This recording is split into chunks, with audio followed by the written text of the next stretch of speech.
Hello and welcome to radiant academy. मैं अमोल चेपे आप सभी का स्वागत करता हूं रेडिएंट एकेडमी के इस नए लेक्चर में। आज 7 दिसंबर 2022 और हम आज के करंट अफेयर्स देखेंगे। करंट अफेयर्स को मुझे ऐसा लगता है हमको थोड़ा सा नाम बदलने की भी जरूरत है।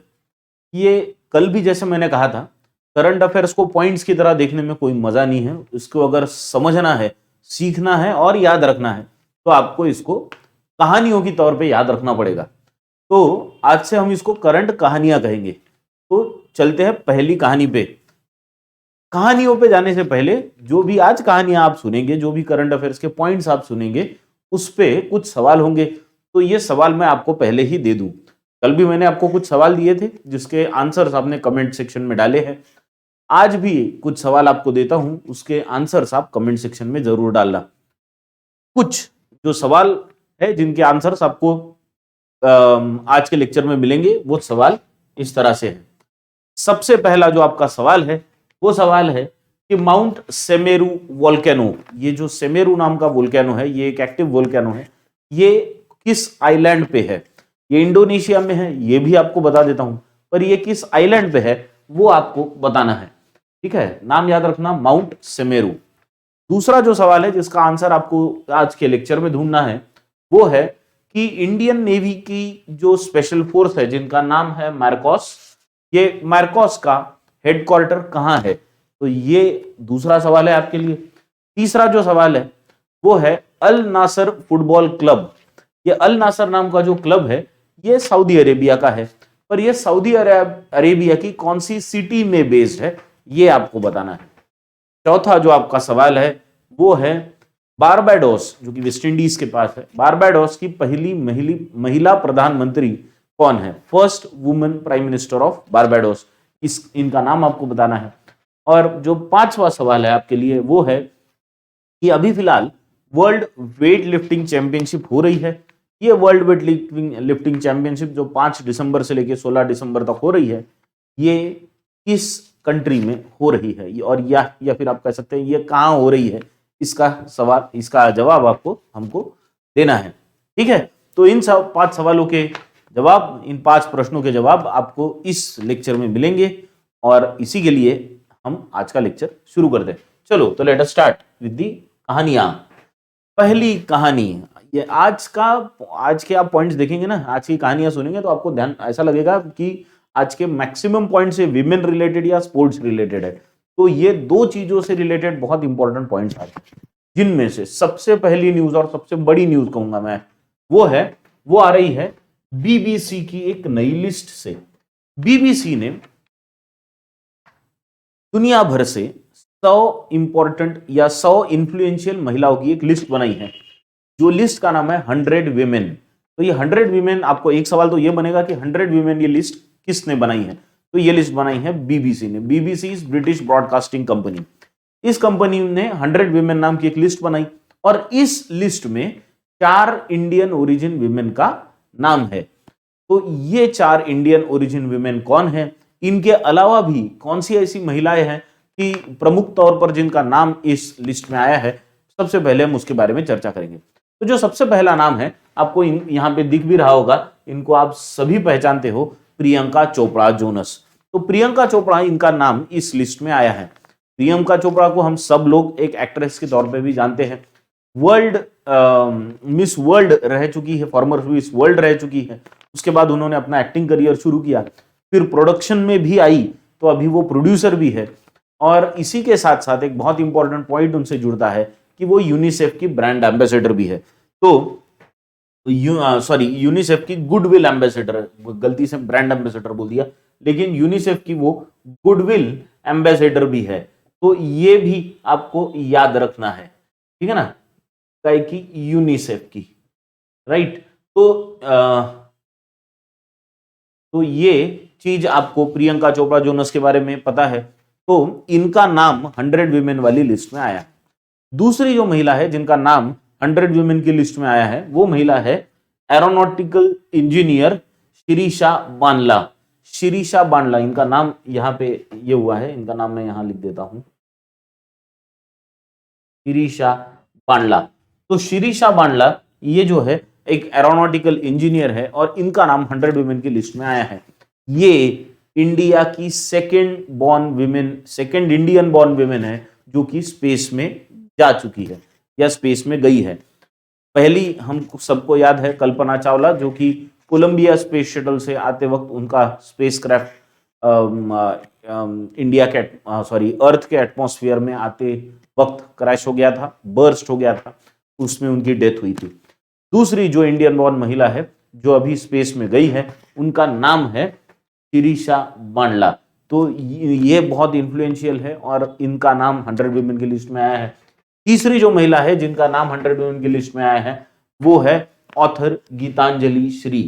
कुछ ही दिन पहले ने बुकर प्राइज के बारे में बात की थी और ये बुकर प्राइज जो जीता था वो जीता था गीतांजलि श्री ने। किस बुक के लिए? तो ये बुक का नाम था, उन्होंने ये बुक हिंदी में लिखी थी, नाम था रेत समाधि। रेत समाधि।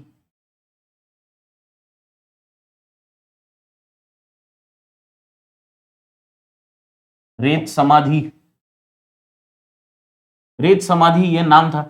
रेत समाधि को ट्रांसलेट किया गया था इंग्लिश में। इंग्लिश में तो उसका नाम था, वो था द टूम ऑफ सैंड।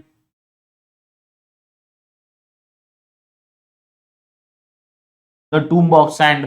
तो टूम ऑफ सैंड ये जो है वो किताब, उसको फिर बुकर प्राइज मिला था। तो इनका नाम भी 100 वुमेन की लिस्ट में शामिल हुआ है। तो ये एक इन्फ्लुएंशियल इंडियन वुमेन है। और जो चौथा नाम है, हम इससे पहले प्रियंका चोपड़ा के बारे में तो सभी जानते हैं, शिरीषा बांडला भी न्यूज में रही है। गीतांजलि श्री तो अपनी बुक, उनका बुकर प्राइज मिलने की वजह से उनका भी नाम आया था। नेहा जवड़े ये एक सोशल वर्कर है, इनके नाम से काफी कम लोग परिचित थे, लेकिन मैं शॉर्ट में इनकी कहानी भी आपको बताना चाहूंगा। ये एक डोमेस्टिक अब्यूज विक्टिम है।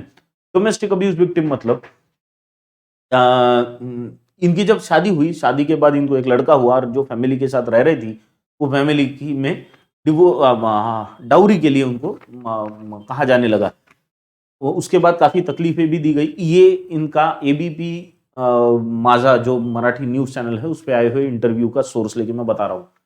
फिर उनकी फैमिली ने उनको ऐसा हुआ कि एक वो आग लगा दी, यानी उन पे रॉकेल छिड़क दिया और फिर माचिस की तीली फेंक दी, जिसकी वजह से आग लगी और उनमें उनका 42% बॉडी बर्न हो चुका था। ऐसे केस, ऐसी कंडीशन में से भी वो बाहर आई, बच तो गई, उसमें से स्ट्रांगली बाहर आई। अपने बच्चे की कस्टडी तक उनको बाद में नहीं मिली। उनका बच्चा उनके एक्स हस्बैंड के साथ रहने लगा और फिर उन्होंने सोशल एक्टिविस्ट के तौर पे काम करना शुरू किया, एक टैरोट कार्ड रीडर के तौर पे भी काम करना शुरू किया और बाद में एक थिएटर प्ले आया था निर्भया, जो केस हुआ था दिल्ली में, उस पे वो थिएटर प्ले में इन्होंने एक उसमें उन्होंने एक पार्ट प्ले किया था, जिसकी वजह से इनको दुनिया घूमने को मिली और तभी ये अपने विचार लोगों तक रख सकी। और इसी के कारण इनका भी नाम ये बीबीसी के 100 विमेन वाली लिस्ट में आया है। तो हमको याद रखना है 4 इंडियन विमेन का नाम जिनका ये लिस्ट में आया है। पहली है प्रियंका चोपड़ा जोनस, दूसरी है शिरीषा बांडला, तीसरी है गीतांजलि श्री किताब के लिए, और चौथी है स्नेहा जवड़े। तो ये चारों का नाम आपको रखना है। सवाल इस तरह से भी बन सकता है कि 5 नाम दिए जाएंगे आपको, ये चारों के अलावा और एक 5वां नाम दिया जाएगा और पूछा जाएगा कि विच ऑफ दीज विमेन, कोई एक विमेन है जो 100 विमेन की लिस्ट में नहीं है। तो इन चारों के अलावा जो भी 5वां नाम होगा आपको उसको सिलेक्ट करना है। तो ये चीज आपको ध्यान में रखनी है। आई होप ये कहानी आपको यहां तक ध्यान में आ गई होगी।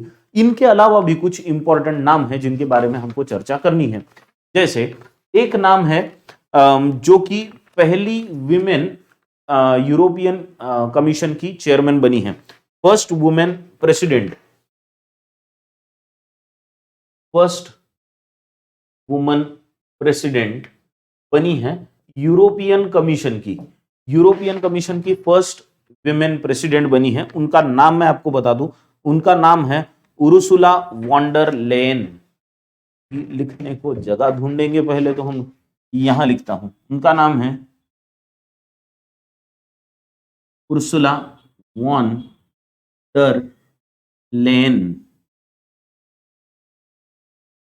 उर्सुला वॉन डर लेन। तो आपको इनका भी नाम याद रखना है, ये पहली विमेन प्रेसिडेंट है यूरोपियन कमीशन की, तो इनका भी 100 विमेन की लिस्ट में नाम आया है। दूसरा एक इंपॉर्टेंट नाम जो आया है वो आया है first women president of Barbados, women PM, first women prime minister of Barbados. Barbados की फर्स्ट वुमेन प्राइम मिनिस्टर का नाम इसमें आया है। और इनका नाम क्या है, तो इनका नाम आपको याद रखना है, वो है मिया मॉटली, मिया मॉटली, मिया मॉटली इनका नाम है। और ये बारबाडोस की पहली महिला प्रधानमंत्री बनी है, तो इनका भी नाम इस लिस्ट में आया है। इसके अलावा आपको पता है रशिया यूक्रेन में वॉर चल रहा है, तो यूक्रेन के प्राइम मिनिस्टर प्रेसिडेंट जो है उनका नाम है व्लादिमीर जेलेंस्की। उनकी वाइफ यानी यूक्रेन की फर्स्ट लेडी जिनको कहा जाता है उनका नाम है ओलेना जेलेंस्की। तो ओलेना जेलेंस्की का भी नाम इनमें आया है, ये लिस्ट में आया है। तो 100 नाम है जिनमें से सिर्फ 7 के नाम मैं आपको आज बता पाया हूं, बाकी लिस्ट आप इंटरनेट पे चेक कर सकते हैं। लेकिन इन 7 नामों के बारे में आपको पता होना जरूरी है। आई थिंक ये पहली जो कहानी है जो 100 विमेन की लिस्ट बीबीसी ने लाई है, आपको यहां तक क्लियर हो गई होगी। चलो अब चलते हैं हम अगले कहानी की ओर। अगली कहानी जो है वो एक बैंक से जुड़ी हुई है, अपनी इंडिया की ही बैंक। कौन सी? आईडीबीआई बैंक, काफी सालों से चर्चा में है। आईडीबीआई बैंक में पहले तो कुछ साल पहले ऐसा प्रॉब्लम हो गया था कि वहां पे एनपीएस बहुत बढ़ गए थे, कैपिटल एडिक्वेसी रेशियो का बहुत प्रॉब्लम था, यानी सीएआर का प्रॉब्लम था। इस वजह से सेंट्रल गवर्नमेंट ऑफ इंडिया ने एलआईसी को कहा था कि आप कुछ कैपिटल इसमें इन्फ्यूज कीजिए, यानी आईडीबीआई के शेयर्स आप खरीदिए, इसमें पैसा डालिए। और फिर गवर्नमेंट ऑफ इंडिया ने अपने शेयर्स बेचे भी थे, आईडीबीआई ने शेयर्स खरीदे भी थे, और majority share holder IDBI bank का अभी फिलहाल इस कंडीशन में एलआईसी बना हुआ है। तो फिर अब एलआईसी कंप्लीटली प्राइवेट बैंक की लिस्ट में तो आ गया, क्योंकि अब गवर्नमेंट ऑफ इंडिया के शेयर्स तो 50% से ज्यादा उसमें नहीं है, पर एलआईसी तो गवर्नमेंट ऑफ इंडिया के अंडर आती है। तो इसको हम कॉसी कह सकते हैं, एक ऐसी ऑर्गेनाइजेशन की जो प्राइवेट तो नहीं है लेकिन एक गवर्नमेंट भी नहीं है, लेकिन एक गवर्नमेंट ऑर्गेनाइजेशन द्वारा कंट्रोल की जाती है। पर जैसे कि कुछ दिन पहले न्यूज आई थी कि गवर्नमेंट ऑफ इंडिया और एलआईसी ये दोनों सोच रहे हैं कि अपने शेयर्स या अपनी हिस्सेदारी आईडीबीआई में कम की जाए। तो अब कितनी कम करने की सोच रहे हैं, तो वो नंबर है 60%। गवर्नमेंट ऑफ इंडिया और आरबीआई ये 60% का अपनी हिस्सेदारी कम करने की सोच रहे हैं। 60.7% टू बी प्रिसाइज, 60.7% कम करने की सोच रहे हैं। तो ये करेंगे कैसे? तो अब इसके लिए अलग अलग रास्ते निकल रहे हैं। एक रास्ता जिनमें से आज की न्यूज बना है, कौन सा रास्ता है? तो गवर्नमेंट ऑफ इंडिया यानी सेंट्रल गवर्नमेंट, इन्होंने फॉरेन फंड्स वाली ऑर्गेनाइजेशन को, यानी बाहर की ऑर्गेनाइजेशंस, भारत के बाहर की ऑर्गेनाइजेशन, फॉरेन फंड्स वाले कंसोर्टियम को, कंसोर्टियम हमने कुछ दिन पहले ये वर्ड सुना था, कहां सुना था? एसेट मैनेजमेंट कंपनी वाला जो वर्ड आया था, उसको एक कंसोर्टियम खरीद रहा है, हमने ये सुना था। अब ये कंसोर्टियम जो है ऐसा ही कुछ फॉरेन फंड्स का कंसोर्टियम, यानी 3-4 कंपनीज का ग्रुप, वो मिलके 51% से ज्यादा का स्टेक, 51% तक का, 51% से ऊपर का भी स्टेक यानी और या फिर इन्वेस्टमेंट आईडीबीआई बैंक में कर सकता है। इसके लिए सेंट्रल गवर्नमेंट ने परमिशन दे दी है। अब आरबीआई का इस पे क्या कहना है? देखो, आरबीआई ने तो ये कह के रखा है पहले से ही कि किसी भी नई बैंक में फॉरेन फंड्स का शेयर की लिमिटेशन है और ये 50% से ज्यादा नहीं हो सकती। ये आरबीआई ने पहले कह के रखा है। लेकिन सेंट्रल गवर्नमेंट का इस पे कहना है कि आईडीबीआई कोई नई सेटअप की हुई बैंक तो है नहीं, ये एक एग्जिस्टिंग एंटिटी है, ऐसी एंटिटी है जो पहले से ही है, एग्जिस्ट करती है, इसलिए इस बैंक पे वो रूल लागू नहीं होता। और इसी वजह से सेंट्रल गवर्नमेंट ने क्या किया है कि फॉरेन फंड्स इन्वेस्ट करने वाली ऑर्गेनाइजेशंस का जो कंसोर्टियम बनेगा, जो एक ग्रुप आएगा, उनके लिए परमिशन मिल गई है या उनको परमिशन मिलेगी कि अगर वो चाहे तो 51% से भी ज्यादा का स्टेक आईडीबीआई में इन्वेस्ट कर सकती है। इसका मतलब क्या होगा कि इसका मतलब होगा अब कंप्लीटली आईडीबीआई बैंक प्राइवेट होने वाली है। तो this is one big news. सवाल इसमें काफी सारे बनेंगे आपको। पहले तो परसेंटेज पे बनेगा, बराबर है, तो इसको आपको ध्यान में रखना है। अभी फिलहाल किसका स्टेक सबसे ज्यादा है उस पर भी सवाल बन सकता है।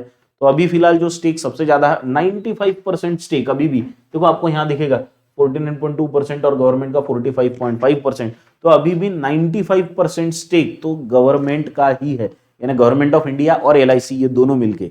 लेकिन अब उसमें से काफी सारा शेयर ये दोनों गवर्नमेंट और एलआईसी कम करने का सोच रही है। तो आई होप ये पॉइंट भी आपको, ये कहानी भी आईडीबीआई के बारे में आपको क्लियर हो गई होगी। अब हम चलेंगे अगले पॉइंट पे। अगला पॉइंट क्या है हमारे पास? अगली जो कहानी है वो तो है वर्ल्ड चैंपियनशिप से, वर्ल्ड वेट लिफ्टिंग चैंपियनशिप से रिलेटेड। जैसे मैंने आपको क्लास की शुरुआत में भी कहा था कि वर्ल्ड वेट लिफ्टिंग चैंपियनशिप फिलहाल हो रही है बोगोटा कोलंबिया में। कहाँ हो रही है ये हो रही है बोगोटा इन कोलंबिया, कोलंबिया के बोगोटा में हो रही है। और वहां पे हमारी धमाकेदार वेट लिफ्टर मीराबाई चानू, इन्होंने वहां पे भी कमाल कर दिया। इन्होंने वहां पे 200 किलो का वेट उठा के सिल्वर मेडल हासिल किया है। 200 किलो का वेट उठाया है। 200 किलो का वेट कौन सी कैटेगरी में उठाया? तो इन्होंने उठाया है 49 केजी की कैटेगरी में। She plays in 49 KG category. अगर आपको याद होगा तो टोक्यो ओलंपिक्स जो हुए थे 2020 में, उसमें भी मीराबाई चानू ने 49 केजी की कैटेगरी में वो मेडल हासिल किया था, सिल्वर मेडल हासिल किया था। वहां पे जो गोल्ड हासिल किया था उन्होंने यहाँ पे ब्रॉन्ज मेडल हासिल किया है, बराबर। तो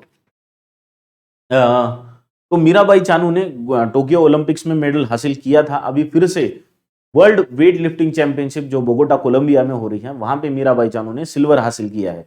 कितना किलो का वेट उठा है? 200 किलो का वेट उठा है। 200 किलो एक ही वक्त 200 किलो उठाना होता है? नहीं, तो इसको दो अलग अलग मेथड्स में या वेट्स में उठाना पड़ता है। पहला जो होता है वो होता है स्नैच। तो पहले स्नैच जो होता है, इन्होंने स्नैच में उठाया 57 किलो का। और फिर होता है क्लीन एंड जर्क। तो क्लीन एंड जर्क में इन्होंने 113 किलोग्राम का वेट उठाया। तो पहले 87 उठाया, फिर 113, और इसकी वजह से उनका टोटल वेट जो हुआ वो हो गया 200 केजी। लेकिन फिर गोल्ड मेडल किसने जीता? गोल्ड मेडल जीतने वाली बनी चाइना की जियांग हुई हुआ। नाम याद रखना, चाइना की जियांग हुई हुआ। इन्होंने 206 किलो उठाया।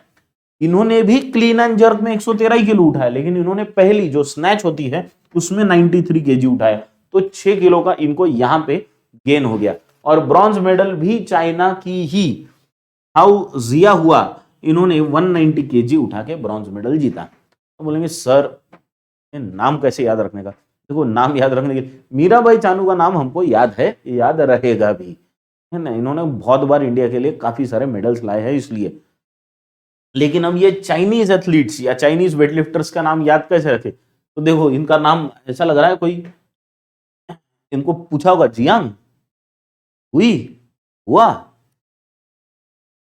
इन्होंने कहा हाउ जी हुआ हुआ, जी हुआ, हाउ जी हुआ। तो दोनों के नाम आपको ऐसे करके याद रह सकते हैं, ठीक है। ये हो गई मजाक की बात। चलो आगे चलते हैं अगली कहानी की ओर। अगली कहानी भी है स्पोर्ट्स से रिलेटेड। आज मैंने आपको पहले कहा एक तो आपको महिलाएं मिलेंगी और स्पोर्ट्स मिलेंगी, और कहानियां जो है वो महिलाओं से रिलेटेड या स्पोर्ट्स से रिलेटेड ज्यादा है, और महिलाएं इन स्पोर्ट्स इससे भी रिलेटेड ज्यादा है। तो दूसरी महिला जिनका नाम आज चर्चा में है, स्पोर्ट्स में ही है, वो है Manisha Ramdas. Manisha Ramdas is a badminton player. Manisha Ramdas she is a para badminton player, ठीक है ना, वो पैरा बैडमिंटन प्लेयर है। अभी इनके बारे में न्यूज है। क्या न्यूज है? तो पैरा बैडमिंटन एथलीट जो है मनीषा रामदास, जो कि सिर्फ 17 साल की है, तमिलनाडु से आती है। इन्होंने 2022 में टोटल 11 गोल्ड और 5 ब्रॉन्ज मेडल, इतनी कमाई तो सिर्फ 2022 में ही की है। और इसकी वजह से जो बैडमिंटन वर्ल्ड फेडरेशन BWF, इनका जो एनुअल प्रोग्राम होता है, उस एनुअल प्रोग्राम, एनुअल फंक्शन जो होता है, जहां पे इनका जहां पे इनको सारे अवार्ड्स दिए जाते हैं, वहां पे हाँ, इनका जो प्रोग्राम हुआ, वो जो प्रोग्राम होता है, इनका प्रोग्राम हुआ टोक्यो जापान में।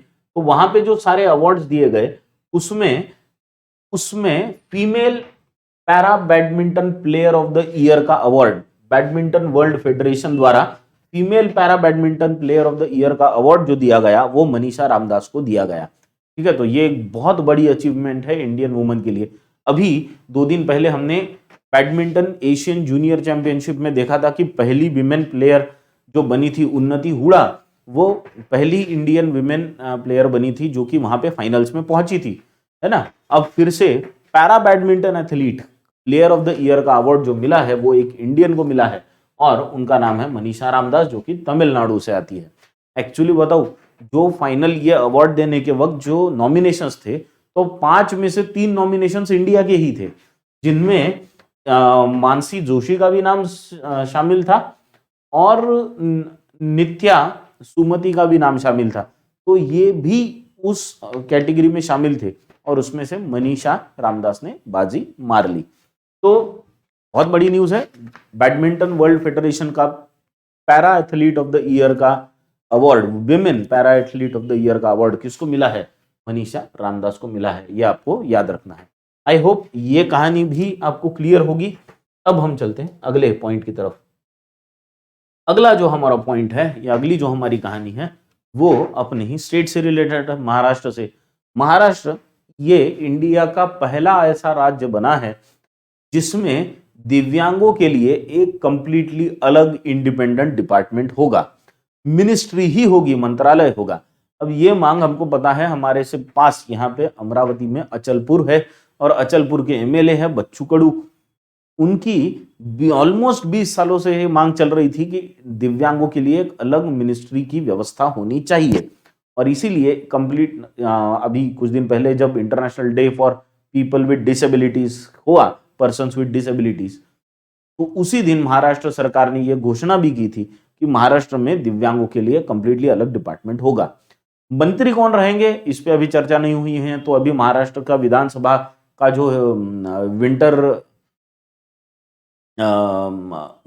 विंटर सेशन जो होगा, उसमें या उसके बाद शायद ये निर्णय फाइनल हो जाए। लेकिन अगर आपको एग्जाम में सवाल आता है कि ऐसा कौन सा राज्य है जिन्होंने दिव्यांगों के लिए कंप्लीटली अलग डिपार्टमेंट या मिनिस्ट्री बनाई है, तो आपको याद रखना है, इट इज महाराष्ट्र। ठीक है, तो ये है आपकी पहली इसकी न्यूज। इसमें जो बजट अलोकेट किया है मंत्रालय के लिए, वो है 1143 करोड़ का। ठीक है, यानी ऑलमोस्ट 1150 करोड़ का इसका बजट है, और इसमें अभी और भर्तियां भी होंगी, तो ऑलमोस्ट 2000 लोगों को इसमें जॉब्स भी मिल जाएंगी। ठीक है, तो ये भी एक इंपॉर्टेंट न्यूज है हमारे लिए। आई होप ये कहानी भी आपको क्लियर हो गई होगी।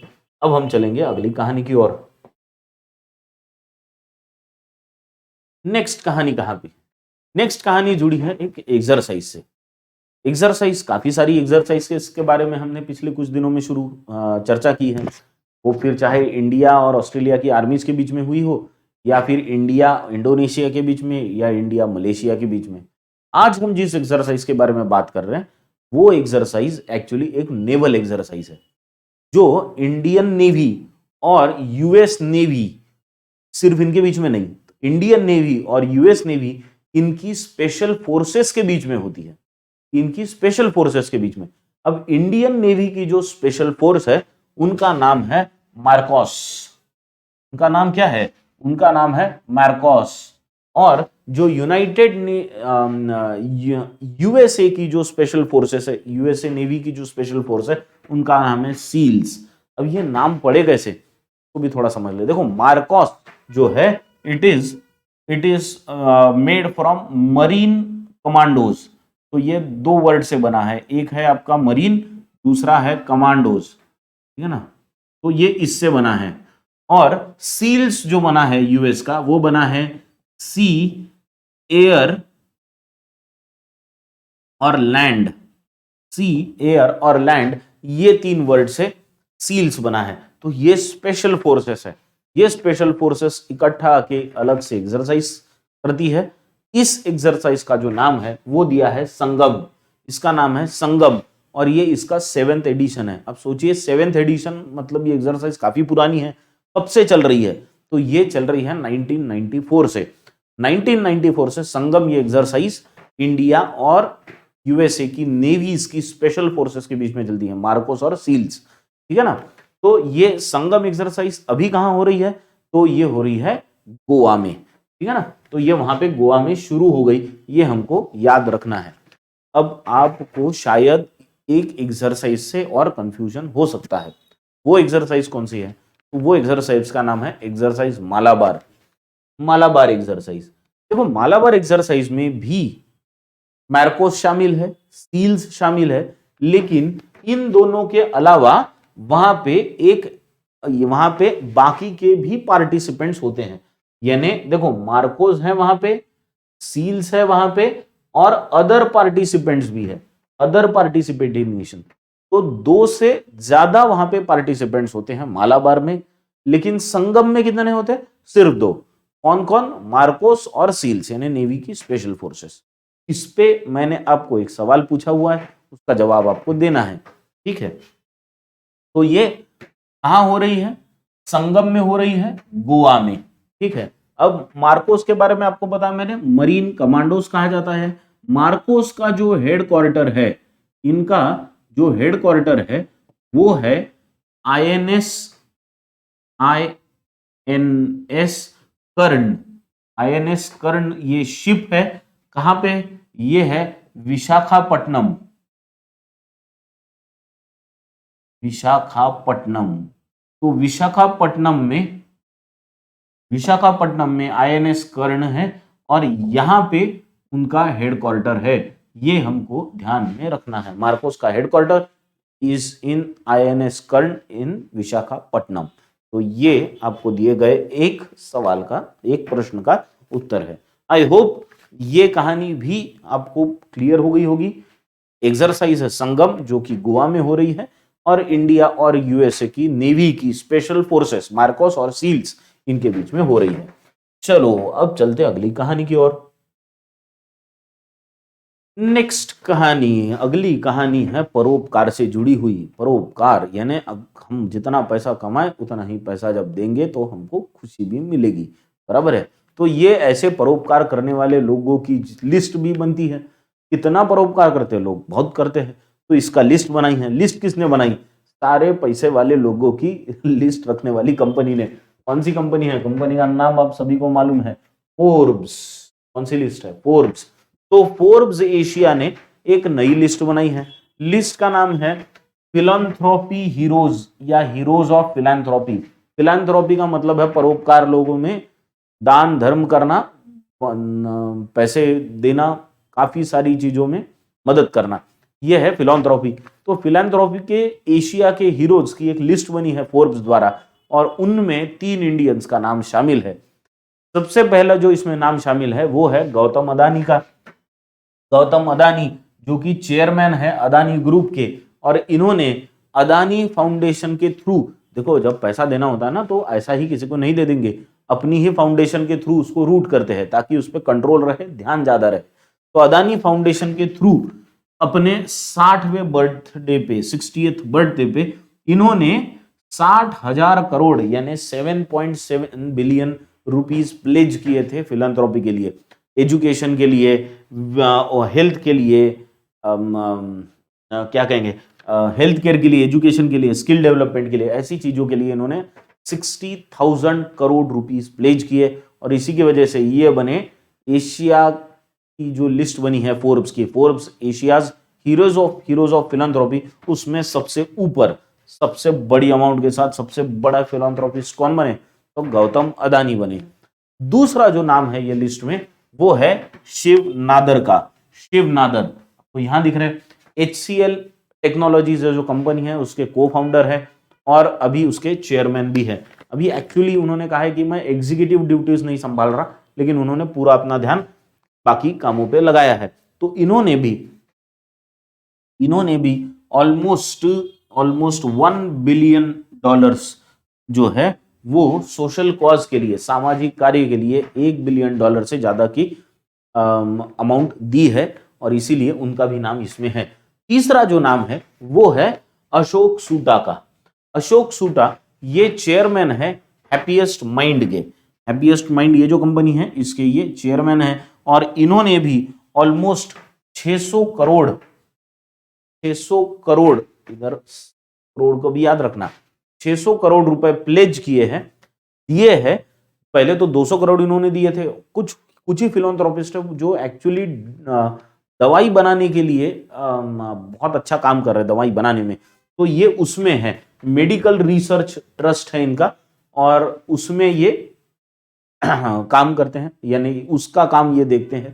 तो इसमें इन्होंने शुरुआत में तो 200 करोड़ दिए थे, फिर धीरे धीरे करके अभी 200 से 400 करोड़, फिर अभी 600 करोड़, इतना पैसा ये ऑलरेडी उसमें डाल चुके हैं। तो इन 3 लोगों का नाम हीरोज ऑफ फिलॉन्थ्रोपी की जो लिस्ट आई है फोर्ब्स एशिया द्वारा, उसमें इन 3 लोगों का नाम है। ये आपको याद रखना है। आई होप ये कहानी भी आपको समझ गई होगी। चलो अब चलते अगली कहानी की ओर। क्या है अगली कहानी? तो अगली कहानी ये भी है अदानी जी से रिलेटेड। एक जगह तो अदानी जी ने अभी क्या कर दिया, 60,000 करोड़ प्लेज कर दिए बाकी वो फिलैंथ्रोपी के लिए, लेकिन कमा भी तो उसी स्पीड से रहे। अब इनका नया प्रोजेक्ट ये बना, इनका नया नहीं है, इनका वैसे पुराना ही प्रोजेक्ट है, लेकिन ये इनका एक जो प्रोजेक्ट है या इनकी जो कंपनी है वो बन गई है दुनिया की सबसे बड़ी wind solar hybrid power generate करने वाली कंपनी। देखो, विंड और सोलर ये दोनों से पावर जनरेट करना, इसको कहते हैं wind solar hybrid power developer. ऐसी कंपनी जो विंड पावर को भी लेगी, सोलर पावर को भी लेगी, दोनों से पावर जनरेट करेगी, तो उसको बोलेंगे wind solar hybrid power generator या डेवलपर कंपनी। ऐसा करने वाली ये दुनिया की सबसे बड़ी कंपनी बनी है। कैसे बनी? तो इनका जो नया प्लांट है वो लगा है जैसलमेर में, और जैसलमेर में जो प्लांट लगा है उसकी कैपेसिटी है 450 मेगावाट की। तो 450 मेगावाट की कैपेसिटी का यह प्लांट AEGL का, अदानी ग्रीन एनर्जी, AEGL बोल गया मैं, AGEL यानी Adani green energy limited. Adani green energy limited ये कंपनी का जैसलमेर में 450 मेगावाट का प्लांट लगा है और इस प्लांट के द्वारा अब इनकी जो टोटल प्रोडक्शन कैपेसिटी, जितना डेवलप कर रहे हैं या जितनी पावर जनरेट कर रहे हैं, वो बन गई है 1140 मेगावाट। 1140 मेगावाट का इनका अभी प्रोडक्शन हो गया है। इसीलिए ये दुनिया की सबसे बड़ी wind solar hybrid power developer company बन गई है।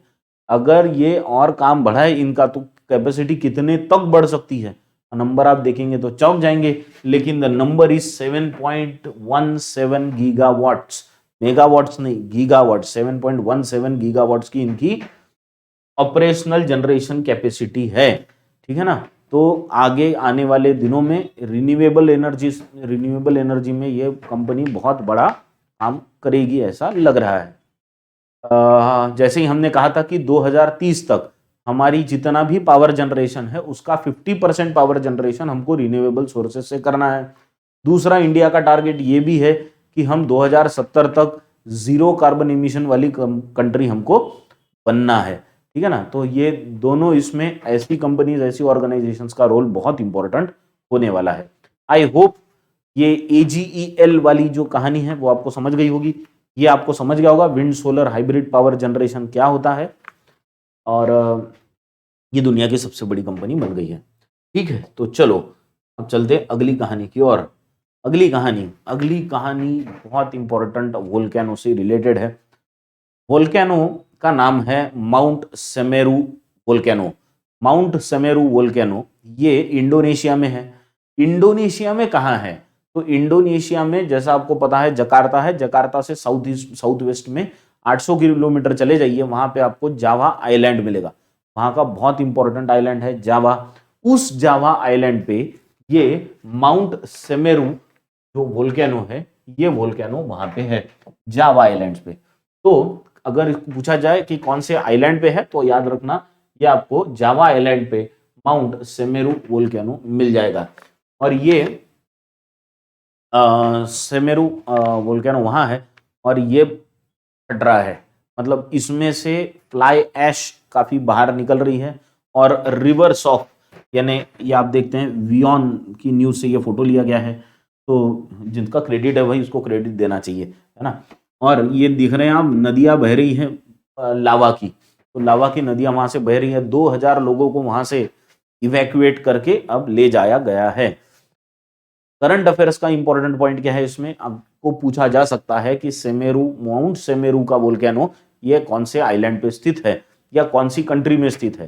क्योंकि अभी अभी कुछ दिन पहले हमने हवाई आइलैंड्स पे के दुनिया के सबसे बड़े एक्टिव वोल्केनो के बारे में न्यूज सुनी थी, और वो हवाई आइलैंड्स पे है। हवाई आइलैंड्स पे ये वोल्केनो है, और वोल्केनो था जो दुनिया का सबसे बड़ा एक्टिव वोल्केनो था और 40 साल बाद फूटा था। 40 साल बाद फूटा था। नाम क्या था वोल्केनो का? वोल्केनो का नाम था मौना लोआ, है ना। मौना लोआ नाम का ये वोल्केनो था, 40 साल बाद इरप्ट हुआ था। सेमेरू ये जो आइलैंड है ये भी एक एक्टिव वोल्केनो है, रिंग ऑफ फायर पे आता है, तो ये भी इरप्ट हो गया। वैसे इसका एक बहुत घातक इरप्शन जो है वो 2021 में हो चुका है, तो ये भी आपको पता होना चाहिए। ये वैसे भी बहुत इरप्ट होता है, तो 2021 में ही इरप्ट हुआ था। काफी लोगों की डेथ हुई थी 2021 में इसके इरप्शन की वजह से, और अब फिर से ये इरप्ट हो रहा है। ठीक है, तो mount Semeru volcano island, volcano कौन से आइलैंड पे स्थित है?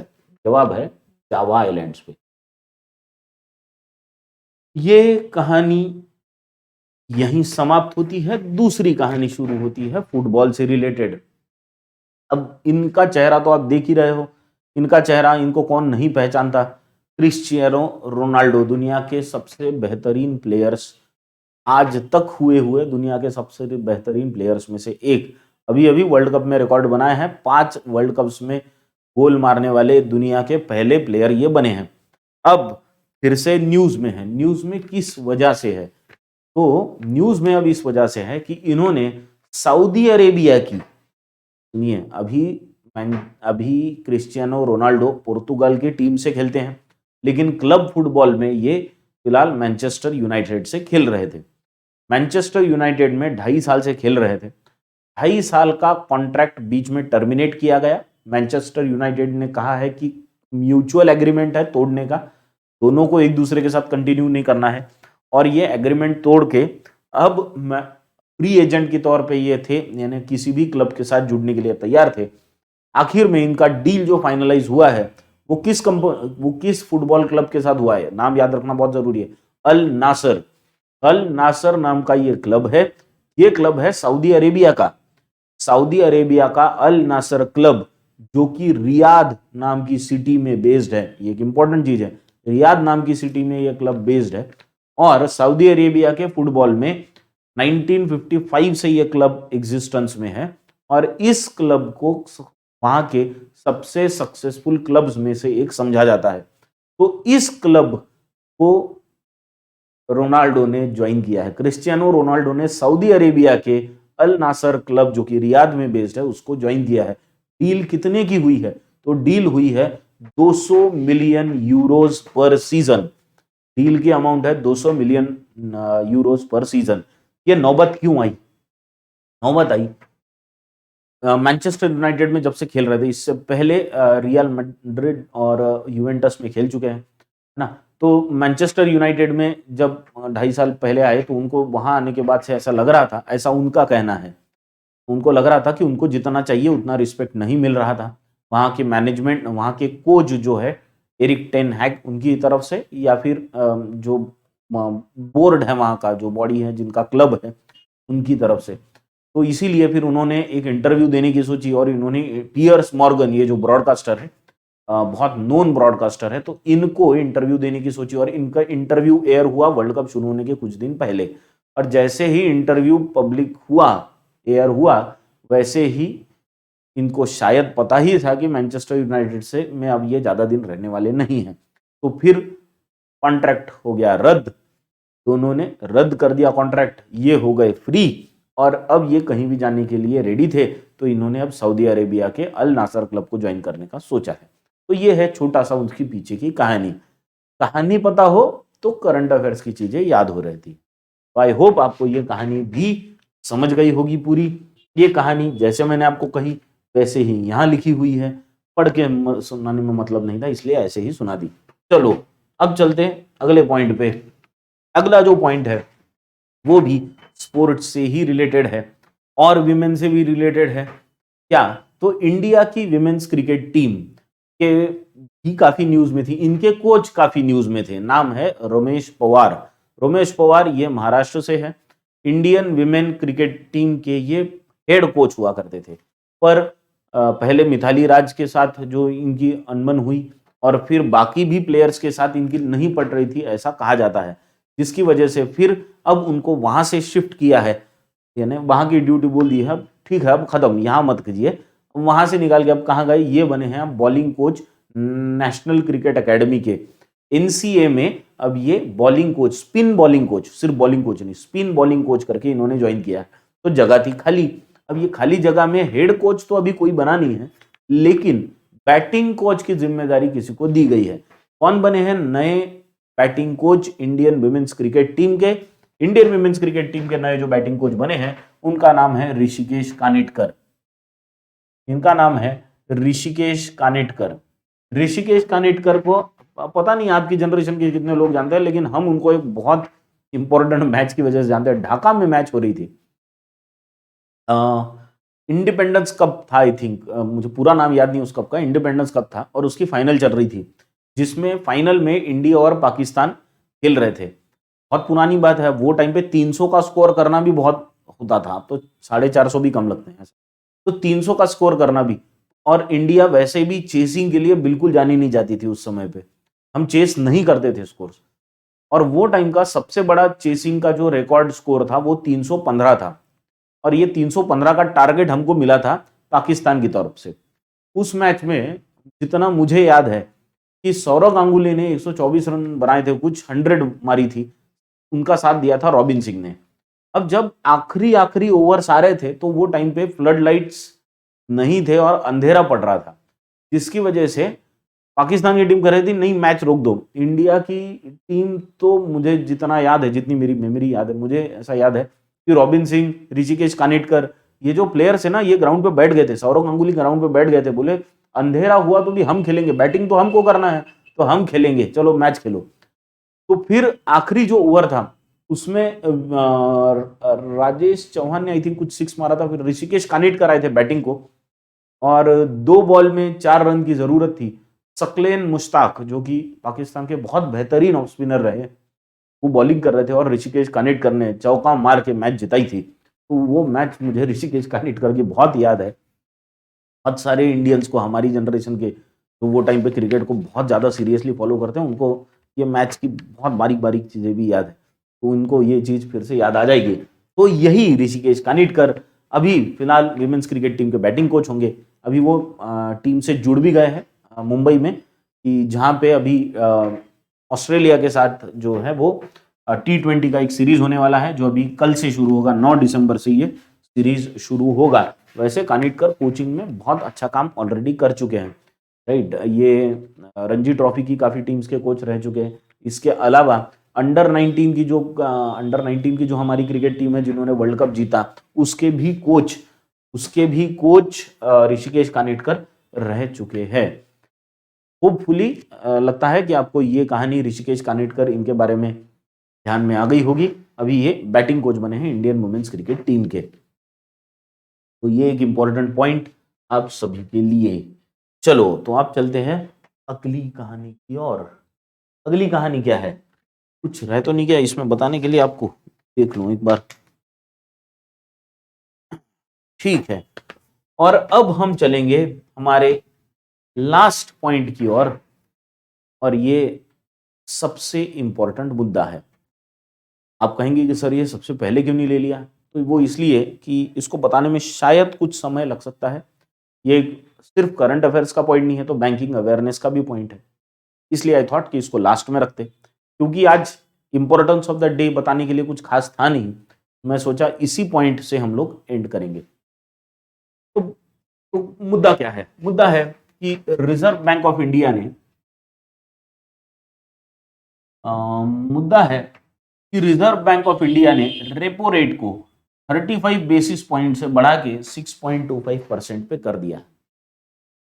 तो रिजर्व बैंक ने ये एक बड़ा इंपॉर्टेंट काम किया है। पिछले ये जो मई 2022 हुआ था, वो मई 2022 से ये जो बेसिस पॉइंट की ग्रोथ है, ये ऑलमोस्ट 225 बेसिस पॉइंट की ग्रोथ है, जो कि बहुत बड़ी है। हर 2 महीने में मॉनिटरी पॉलिसी कमेटी की मीटिंग होती है, जिसपे रेपो रेट पे चर्चा होती है, और रेपो रेट पे चर्चा में ये भी डिस्कशन होता है कि महंगाई को कंट्रोल करने का जो सबसे इंपॉर्टेंट टूल है आरबीआई के पास, वो रेपो रेट है। तो इसका क्या किया जाए। तो महंगाई का एक बहुत बड़ा चैलेंज आरबीआई के सामने था, और इस चैलेंज को कंट्रोल करने के लिए सरकार भी अब आरबीआई से पूछ रही थी, तुम महंगाई कंट्रोल क्यों नहीं कर पा रहे।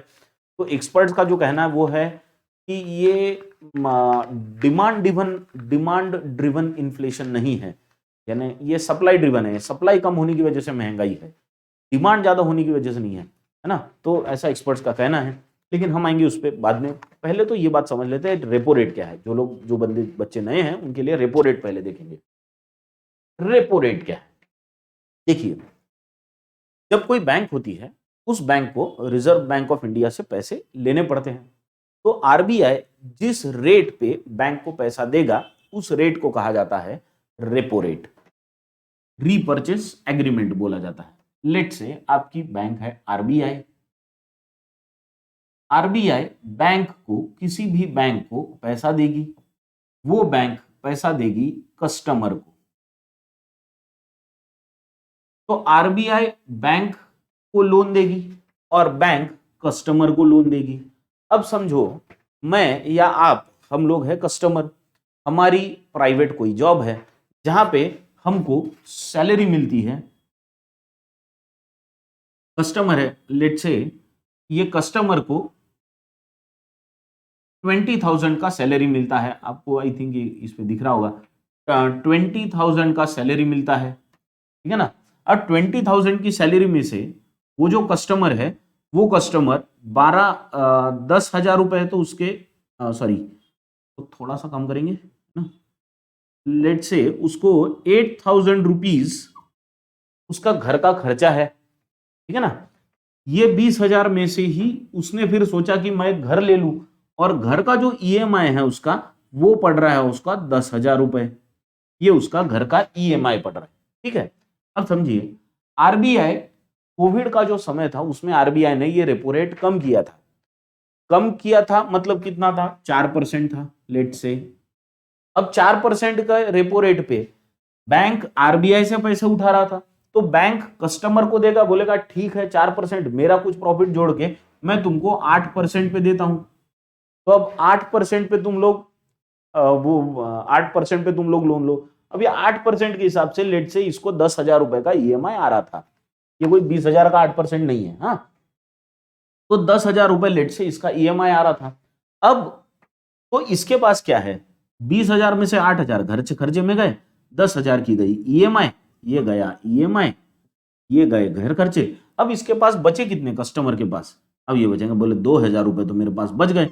अब 2,000 रुपए बच गए, तो ये 2,000 का क्या करेगा, 2,000 की और चीजें खरीदेगा, ये खरीद वो खरीद। कभी आज 2,000 है, चलो ये खाएंगे वो खाएंगे, ये खरीदेंगे वो खरीदेंगे, सब खरीदने में पैसे कर देगा खर्च। और सबके पास में अगर ऐसा पैसा रहा तो फिर सब खर्चा करेंगे।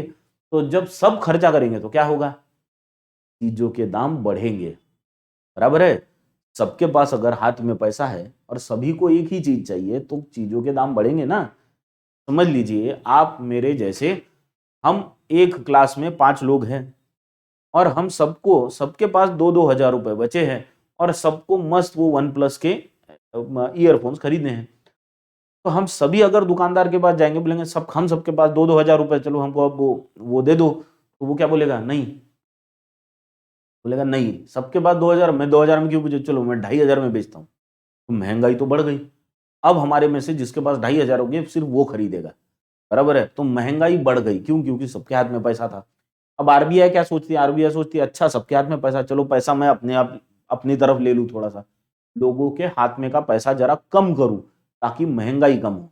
तो फिर आरबीआई क्या करेगा, आरबीआई ये रेपो रेट को बढ़ा देगा। आरबीआई ये रेपो रेट को 4% से बढ़ा दिया, अब कर दिया है 6.25%। अब 6.25% कर दिया तो अब बैंक 6.525% से लेगा, तो बैंक कस्टमर को क्या 2.5% इसी रेट पे देगा या 8% पे देगा? नहीं, अब बोलेगा नहीं, अब 8% से मेरे को देने को पुरता नहीं, अब मैं क्या करूंगा, मैं तुमको दूंगा ज्यादा परसेंट पे। अब मैं तुमको दूंगा लेट से 12.5% पे, तो बहुत हो गया है ना 12.5, तो 12.5% पे देगा। अब बोलेगा यार हाँ 12.5% पे लो। अब समझो इसका, इसकी वजह से क्या होगा, इसकी वजह से वो कस्टमर का ईएमआई बढ़ जाएगा। अब जब ईएमआई बढ़ेगा तो ये अब 10,000 रुपए का ईएमआई में काम होगा क्या इसका? नहीं होगा। अब 10,000 की जगह इसको कितना लगेगा, अब इसको लगेगा लेट से 13,000 रुपए ईएमआई लगेगा। अब जैसे ही इसको 13,000 रुपए ईएमआई लगेगा तो इसके पास ये जो 2,000 रुपए बच रहे थे ये भी नहीं बचेंगे, ये हो जाएंगे कैंसल। और इधर 8,000 के खर्चे के लिए भी पैसे नहीं बचेंगे, फिर इधर बचेंगे सिर्फ 7,000। अब इसके पास बचेंगे सिर्फ 7,000 रुपए, तो पहले ही यहां तंगी हो जाएगी, इधर एक्स्ट्रा खर्चा करने के लिए पैसा नहीं बचेगा, तो फिर वो क्या करेगा, वो करेगा खर्चे कम। और जब खर्चे कम करेगा तो चीजों के दाम अपने आप नीचे आएंगे। जब वो सब 5 लोग जो हम हैं एक क्लास में बैठे हुए, उन 5 लोगों के पास 2-2 हजार रुपए नहीं बचे, तो वो हम उसके पास जाएंगे हेडफोन लेने के लिए वन प्लस के? नहीं जाएंगे। हम उसको बोलेंगे हेडफोन देना, लेकिन पैसे नहीं है, तो वो क्या करेगा, अरे मेरे पास तो कस्टमर ही नहीं आ रहे ये हेडफोन लेने के लिए, तो वो क्या बोलेगा, नहीं चलो नहीं बेचते, चलो चलो यार 2,000 के नहीं, चलो 1,500 में बेच देता हूँ। मतलब चीजें कम होगी, दाम कम होंगे। तो ये एक चाबी होती है रिजर्व बैंक ऑफ इंडिया के पास, रेपो रेट, जिस चाबी से महंगाई को कंट्रोल किया जा सकता है। अब रिजर्व बैंक की जो एक कमेटी होती है जिसको बोला जाता है मॉनिटरी पॉलिसी कमेटी, इसके बारे में हम जब बैंकिंग अवेयरनेस डिटेल में पढ़ेंगे तब चर्चा करेंगे, अभी करंट अफेयर्स में बहुत डिटेल में नहीं जाते। लेकिन ये मॉनिटरी पॉलिसी कमेटी जो है, इसने टारगेट रखा है कि इन्फ्लेशन 4% पे होना चाहिए। कितना होना चाहिए? 4%। कम से कम कितना हो सकता है? कम से कम हो सकता है 2%। ज्यादा से ज्यादा कितना हो सकता है? बोले 6%। लेकिन महंगाई तो 6% से ज्यादा ही चल रही है। अक्टूबर 2020 का जो डेटा आया उसमें महंगाई 6.77% पे थी। तो 6% के नीचे लाने का आरबीआई का टारगेट है और इसीलिए ये रेपो रेट बढ़ाया जा रहा है। ठीक है ना? तो ये 5वीं कंटिन्यूअस राइज है। हालांकि पिछले बार जो राइज की वो 0.5 यानी 50 बेसिस पॉइंट्स की थी, इस बार थोड़ी कम राइज की है, 35 बेसिस पॉइंट्स की राइज है। तो अभी फरवरी में फिर से मॉनिटरी पॉलिसी कमेटी की मीटिंग होगी। एक्सपेक्टेशन यही है आरबीआई से, लोगों का मानना तो यही है एक्सपर्ट्स का, कि इसमें भी आरबीआई और थोड़ी वृद्धि करेगी और शायद 6.5 तक यानी 6.50 तक ये रेपो रेट जा सकता है फेब्रुअरी में। ठीक है, तो ये भी आशंका एक जताई जा रही है। इसके साथ ही आरबीआई के गवर्नर जो है शक्तिकांत दास, इन्होंने और क्या बताया? इन्होंने बताया कि हम जीडीपी का ग्रोथ रेट जो फोरकास्ट किए थे पहले वो था 7%, लेकिन अब हम वो फोरकास्ट को कम करते हैं, हमको लगता है नहीं इतनी तेजी से नहीं ग्रो होगी, अब 6.80% से ही जीडीपी ग्रो होगी। तो ये भी उन्होंने कहा, लेकिन उनका ये भी कहना था कि फिर भी भले ही हमने जीडीपी का फोरकास्ट, ग्रोथ का फोरकास्ट कम किया है, लेकिन जो दुनिया की सबसे बड़ी अर्थव्यवस्थाओं में से एक है भारत, वो दुनिया की सबसे तेजी से बढ़ने वाली अर्थव्यवस्था बनी हुई है। तो we are the fastest growers in the world. तो ये ही कहानी जो आरबीआई और रेपो रेट के बारे में है, आई होप ये कहानी भी आपको क्लियरली समझ में आ गई होगी। अगर किसी मुद्दे पे या किसी पॉइंट पे या किसी कहानी में आपको कुछ कमी लगती है या आपको लगता है कि सर इस पे और थोड़ा एक्सप्लेनेशन की जरूरत है, तो मुझे जरूर बताना। पहले स्लाइड पे जो आपको 5 सवाल दिए थे, आई होप उनके जवाब अब इस पूरे लेक्चर में आपको मिल गए होंगे। नहीं मिले होंगे तो गूगल करो, लेकिन आंसर कमेंट सेक्शन में देना है। चलो, so we'll stop here with this. Thank you.